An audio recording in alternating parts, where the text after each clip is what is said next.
Hey everybody. One of the things that special needs parents face that is common to every single parent with a special needs child and is also common to every single human is that we all get stressed. We all feel so heavily burdened sometimes by events in our life or by the life situation that we are coping with, that our mental health can be really disrupted, really threatened unless we look out for ourselves.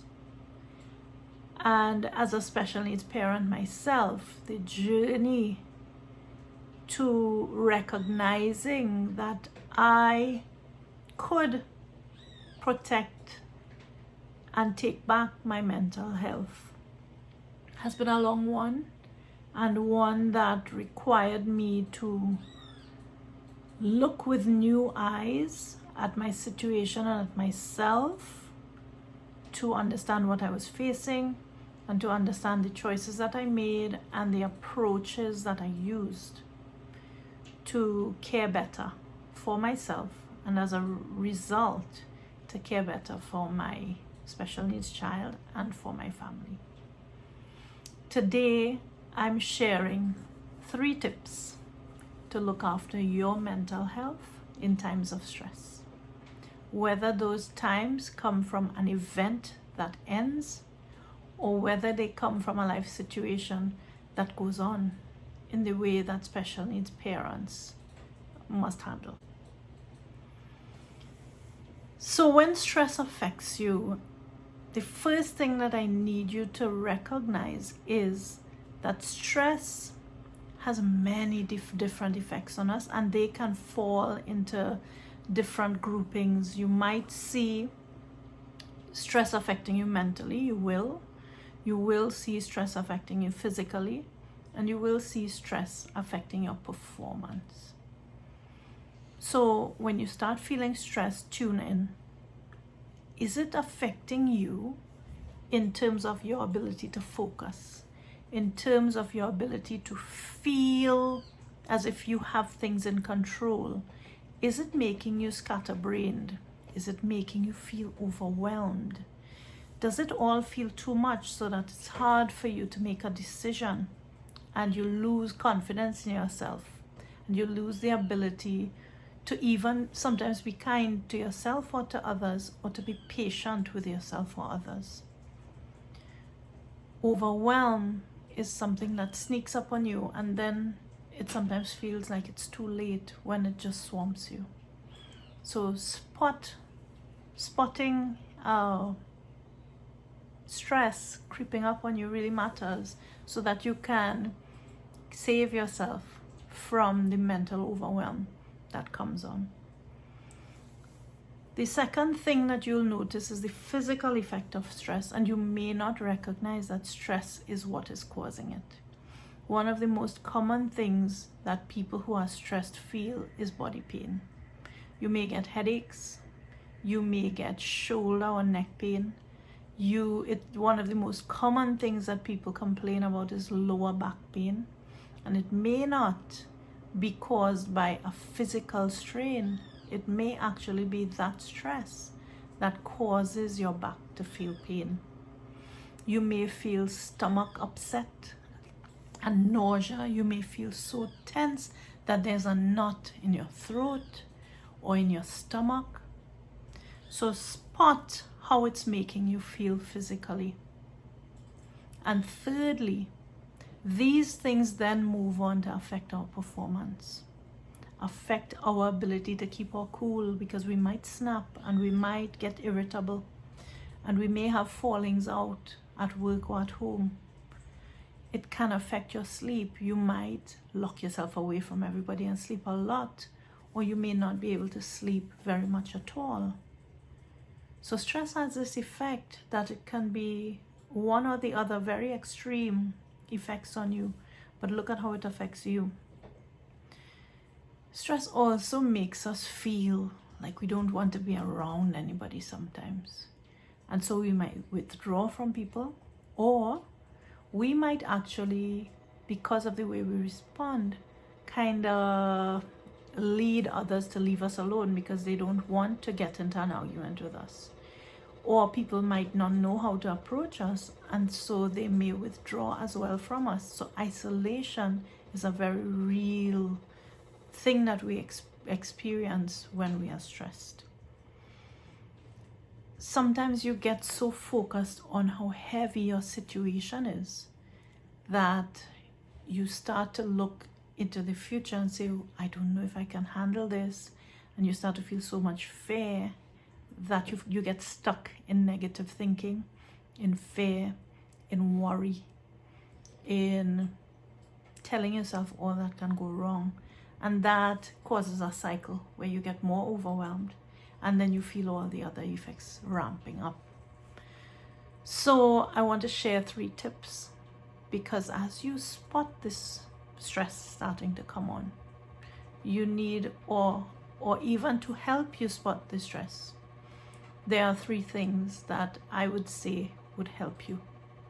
The first step is face your feelings.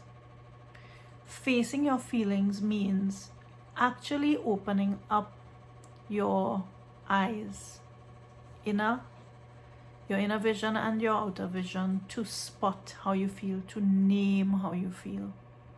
Sometimes we feel that letting how we feel come to the surface is dangerous, because the more we let it out, the more overwhelming it feels. But the more you push it down, the more it festers, the more it grows, the darker it gets, and the greater the negative effect it has on you and your long-term well-being. So first thing is really, really get brave and look at what's happening. Look at what you are feeling. Face those feelings, name those feelings. And then 2, when you start realizing, I feel stressed, the second step is to help yourself. And how do you help yourself? There are many, many ways you can help yourself. But 5 really useful ones are: 1, connect to your senses. One of the things that we tend to do is to numb ourselves from feeling when we start to feel so stressed and overwhelmed, because it's easier if we don't feel the negative feelings.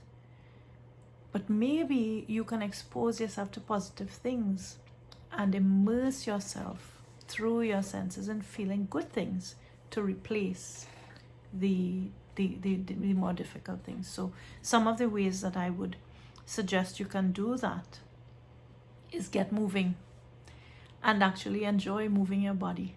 Go out into nature, take a walk in the backyard, look up at the sky and see the clouds and see what animals are in the clouds. It sounds ridiculous, but it really takes the stress off. Everything drops off and you get to relax.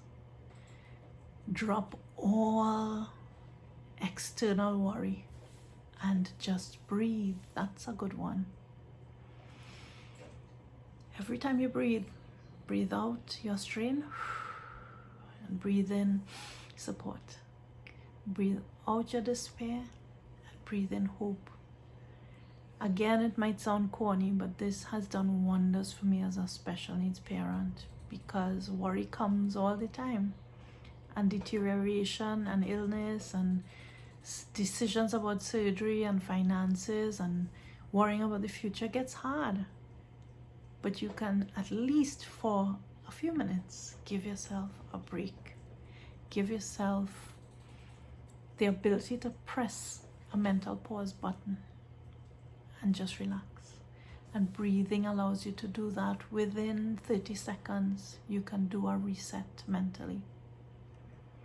A really effective one is to play, is to create, is to let yourself just be free, to do what helps you to regenerate some kind of fulfillment, hope, creative spirit in you. And that could be as simple as playing a game with your family, whether it's outside or whether it's a board game inside or a card game. Or it could be something that you do on your own, like writing, journaling, painting, drawing. It could be something as simple as playing some music. Music helps you to tap into certain moods, so play music that pumps your mood up, and you'll see the difference pretty fast. The last thing that I recommend in terms of helping yourself is to go the opposite way from what most people tend to do when they feel stressed, which is do not isolate yourself. Do not hide yourself away.